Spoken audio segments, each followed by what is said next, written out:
Hello everyone.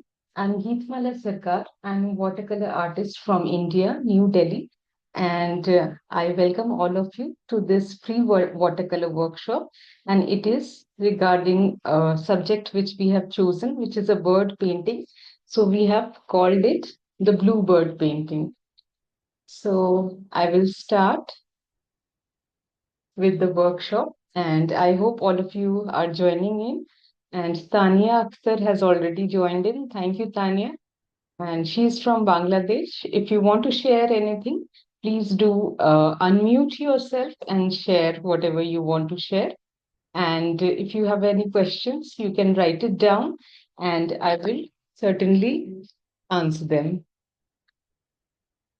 So I will share my camera so that we can formally begin with the workshop. Background which all of us have, which is that what you can see is what you will translate on the paper.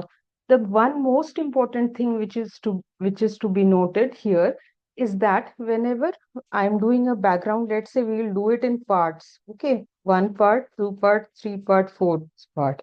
Okay, so that background, when we are painting over here, we need to understand that we need to create a contrast between our main subject and the background. That means that we do not have to go dark similarly. So there has to be a color contrast between the subject and the background so that the subject can pop up. In this, the camera is showing a bit differently to do a wash. So I have taken this kind of palette. The reason being that these have little wells. And when I do a wash, which is a background wash, I will have here. I'm not getting my lemon yellow. Oh, okay. Yeah, here I have. So this is lemon yellow, and we will mix all of the colors separately in different wells. Tanya, you can also do along if you want, or you can watch little bit and then start doing. You can even take cups like these. I also keep mixing when I have to mix a larger quantity. I also mix in cups like small cups like these, which are not usable, or in these plastic boxes. First. Yeah, we are mixing the colors for background first. Yes. Okay. So whatever yellows, blues, or greens you have, you can mix that.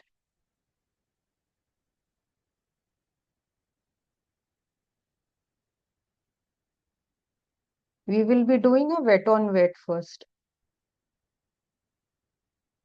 I am mixing. It's a lot of color, I know, but it is a good thing to always mix your colors first before starting with the background, because backgrounds will need good amount of like I do at least minimum of 3 washes in any background, and it can go higher as well, more than 3 washes as well.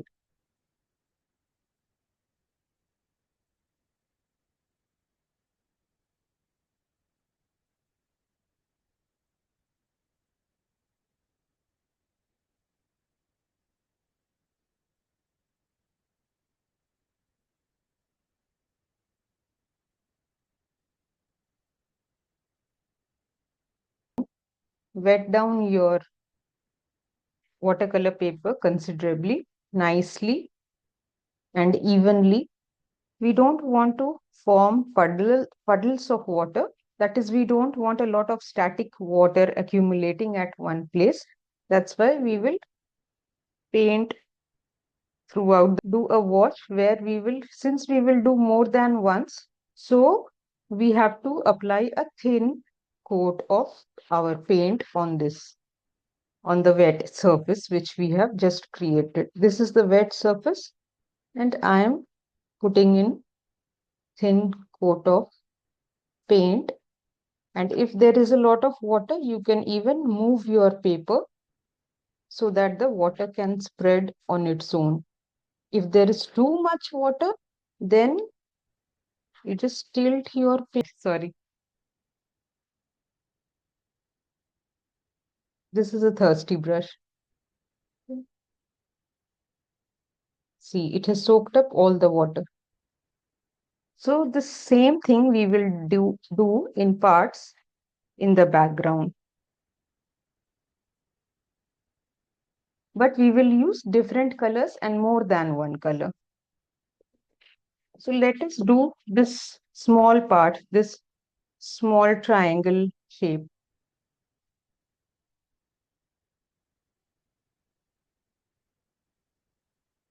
And here, right now I'm going according to the background.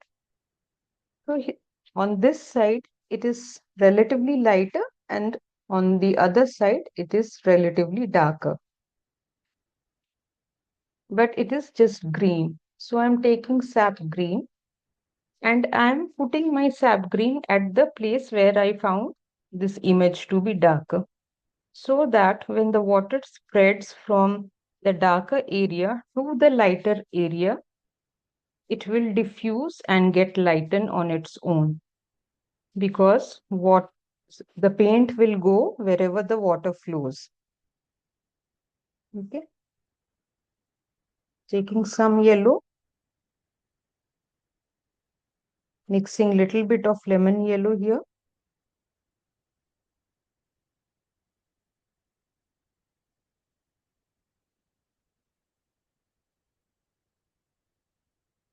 and at this place come down with some more water because we don't want a hard line edge to get formed over here. You can bring in any number of brushes which you have because that would be needed when we are doing a background. So I have kept all of my brushes over here so that whenever I need it quickly, I can get them. Just painting with water again. And you see this side is again light.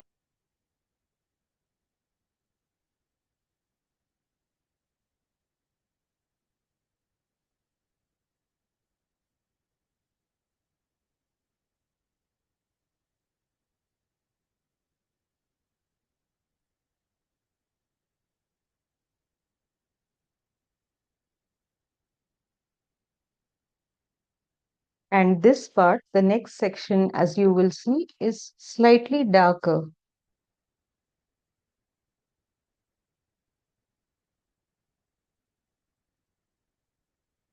I'll show you in the reference image. It is slightly darker in a V-like shape.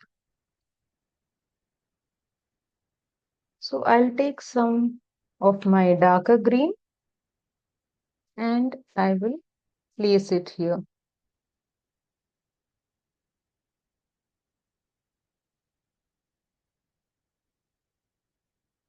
And I can myself create this V-like shape.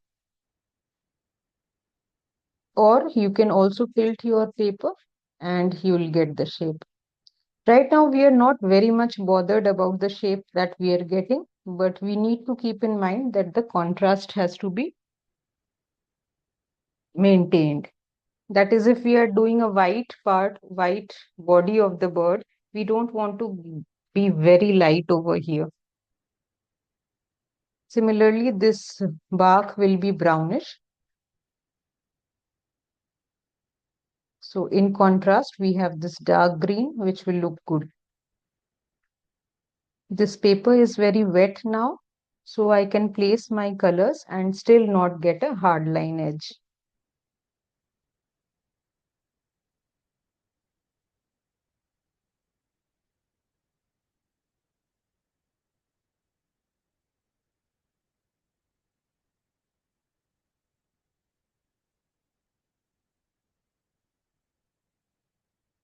There is some water here, which I can see. What I can do is I can lift my paper and tilt it.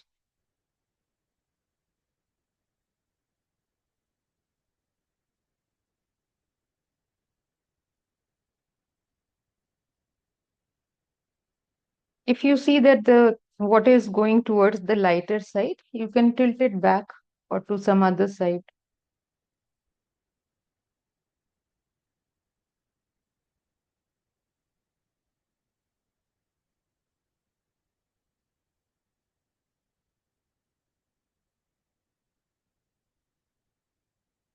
I'll take some reds also because slightly red mixed with green. It is grayish color.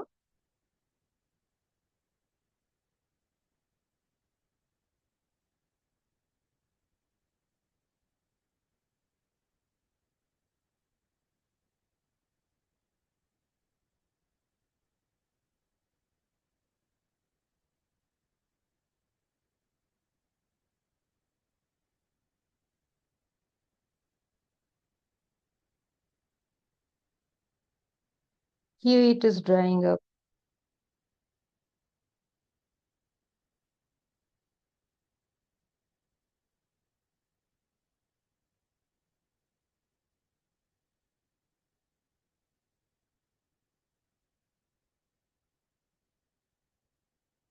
because there was less water there, so it is drying up.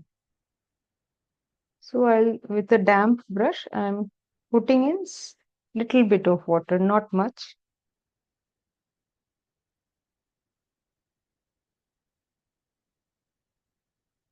So this is fine as for the first layer, and we want this layer to first dry, then we want to approach any other area. But because it will take us some time, we can do this part as well.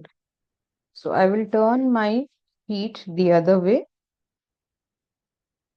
You can always turn your sheet so that you can move your hands properly when you are painting. Sometimes you may need to paint an area which is farther away. So at that time, you can always turn your sheet. And when you are turning your sheet, it is very important when you are painting with a from a reference image that you turn your bird painting as well, so that you know, okay, this is how you will go. You'll start from here and then move here. So I'm turning both my, so wet down the background. See to it that the water doesn't go inside the bird's body. That is why we have masked it with the masking fluid also. If it goes, use a tissue paper and just blot it.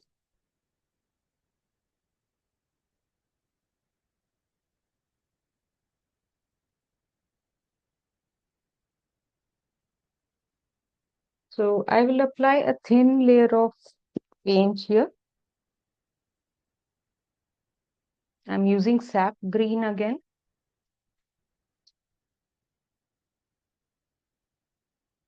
Then little bit of my darker green.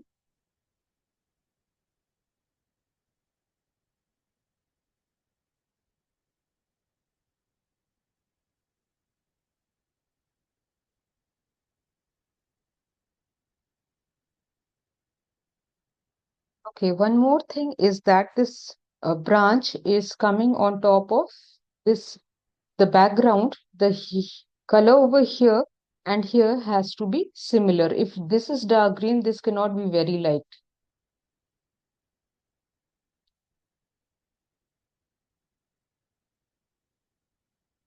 I can see puddle here, so I will soak it up with my brush and absorb it in a tissue.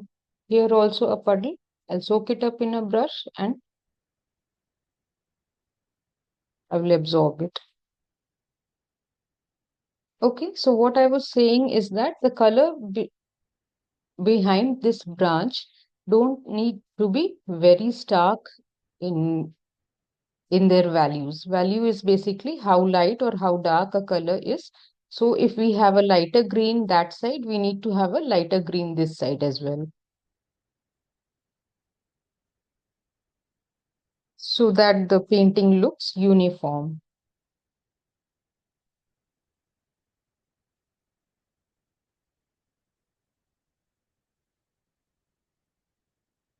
I see that near the belly of the bird, it is slight bit dark. I can also mix my sap green along with this dark value. In the first wash, you can leave little white spaces around.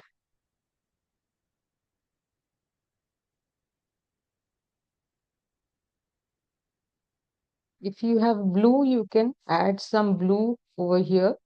Or if you have red and green mixed, you can add little of that also.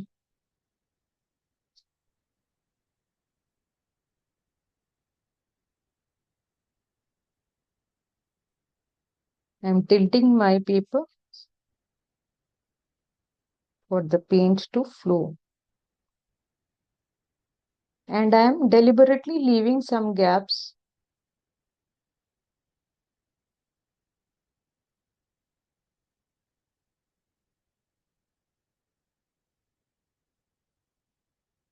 Here there is a lot of water near its beak. I'm using lemon yellow now. This area I did not wet, so I will pull down the paint with some water.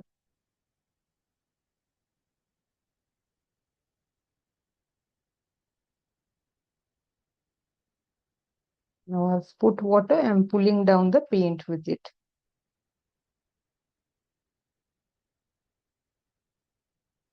If you have any questions, you can either ask me now or little later. You can note it down so that you don't miss asking if you have any questions. Tilt your paper and let the paint to flow naturally.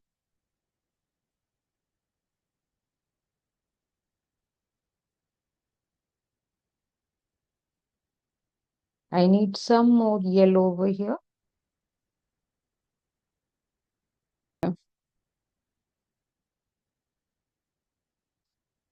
This section of the tail and this wing, part of the wing, these two look very blurred in comparison with the bird. So I want you to create this area, blurred area, and I'll show you how. If you have applied masking fluid, do not remove it until you have done the background. I'm doing it because I need to show you. And remove your masking only when the paper is completely dry. Do not remove masking if the paper is wet.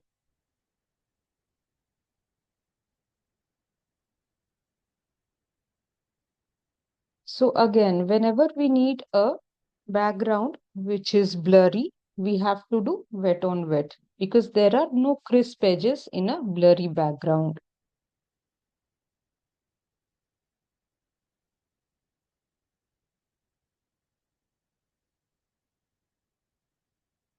So I'll wet down the tail first.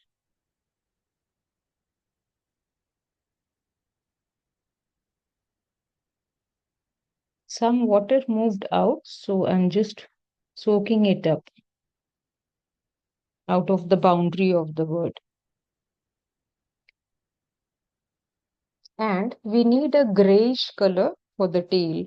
Lower part of the tail is grayish. So how do we create that? We can mix red, yellow and blue and we can get our gray.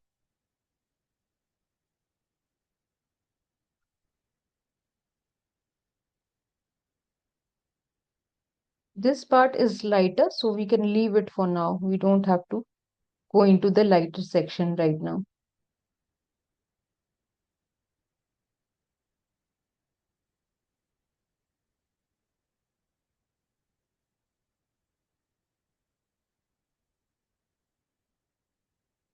In the tail, it will look good if you have a different mix of colors. Instead of using Payne's gray, which if you have, you can use that as well. And I want to show you this part as well. But I shouldn't be because this is wet, so I will not disturb it. I have a dryer with me, but I'm not drying it right now. And towards this lower end, I don't want the paint to go as much. Now we want to we will need to allow this section to dry.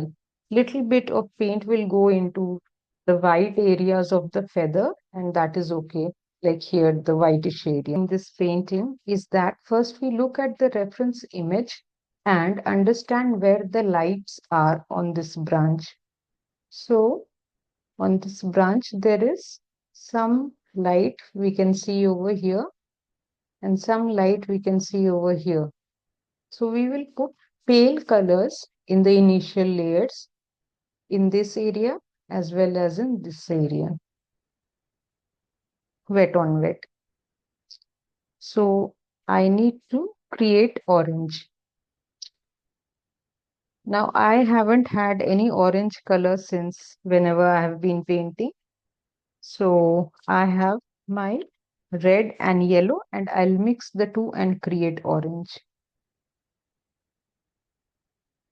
This is new bamboo, by the way. This is not orange.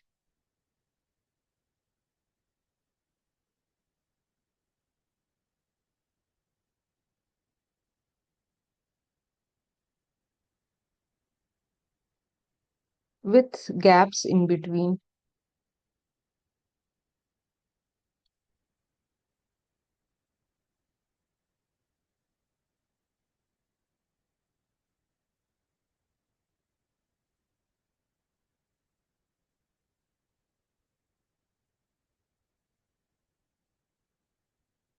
And do not paint the feet of the bird. You can leave it aside. If you have yellow, place in some yellows as well.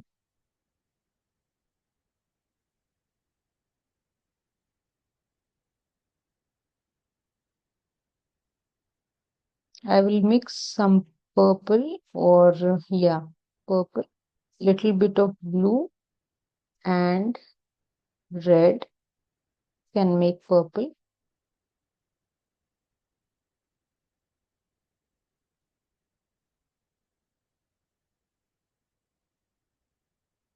Oh, sorry, you can't see.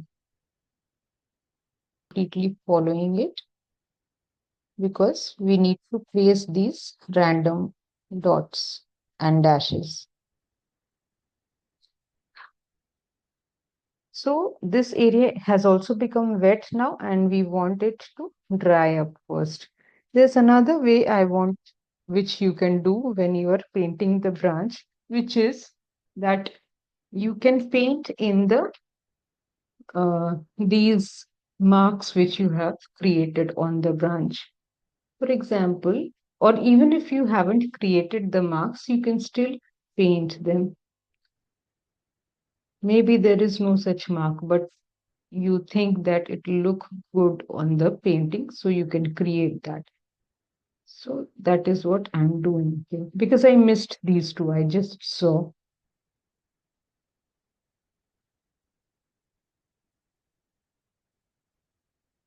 This process is called wet on dry. This is a wet on dry technique. When we are painting on dry paper with wet paint.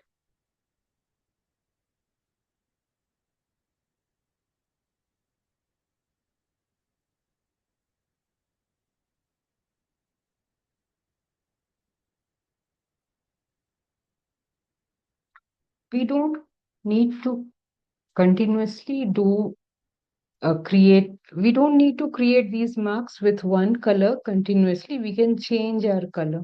For example, now I'm using my red.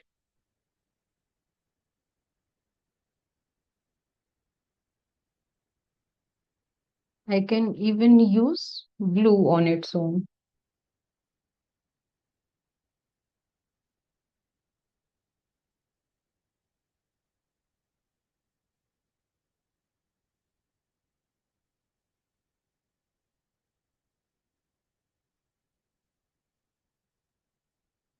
Or orange also I can use.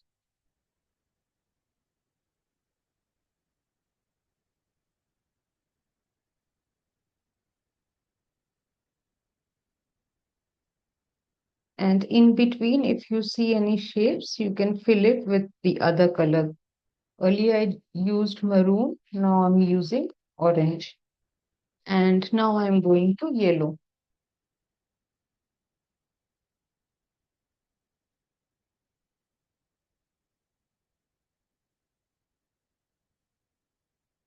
Let me know if you. So we want to create those marks which we have created with different colors. I'm using whatever color comes to mind. Okay. This was one, this wet on wet is also a very good idea. And even on top of this, we can do a wet on wet. But since I will have to remove this masking fluid and I already also have to work again on two more times on the background layers, so I'm not removing it. But in the meanwhile, what we can do is that we can create the parts of our tree branch.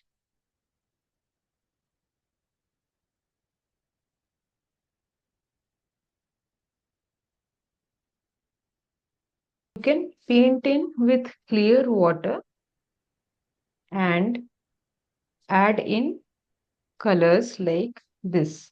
Okay. On top of wet on dry. If you have done this wet on dry, the lines, then you can add paint on water on it first and then add some paint as well. But this is very light. Maybe you can see uh, it quite dark on the screen, but here what I can see is I'm telling you that is it is very light. It's not very dark.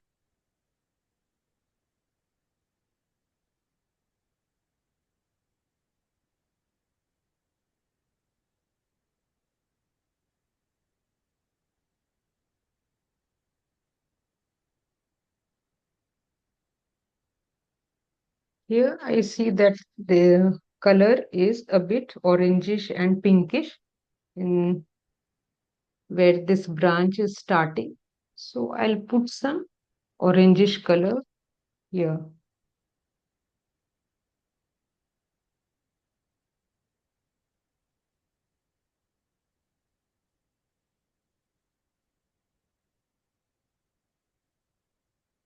So it is looking too dark for me, so I have just wet it down.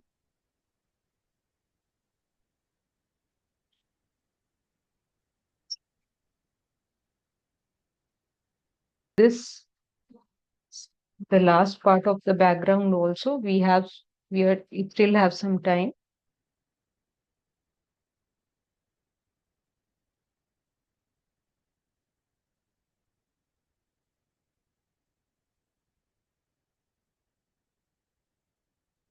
And doing layers is important, but then if we are not using a good quality watercolor paper, we may not be able to get the layers properly.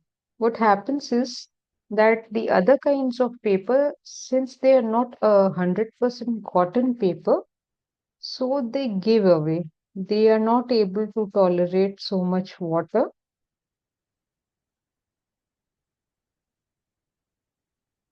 Remember earlier I told you the colors between these two sections should not look very different, but it can look relatively different between these two sections because the bird's body is quite big than this thin branch. This is a thin branch, but the body of the bird is quite big in comparison with that. So little bit of color change can be done here. Again, I'm leaving some marks, white spaces also in between. It looks nice and eventually it will get covered up in the next few layers.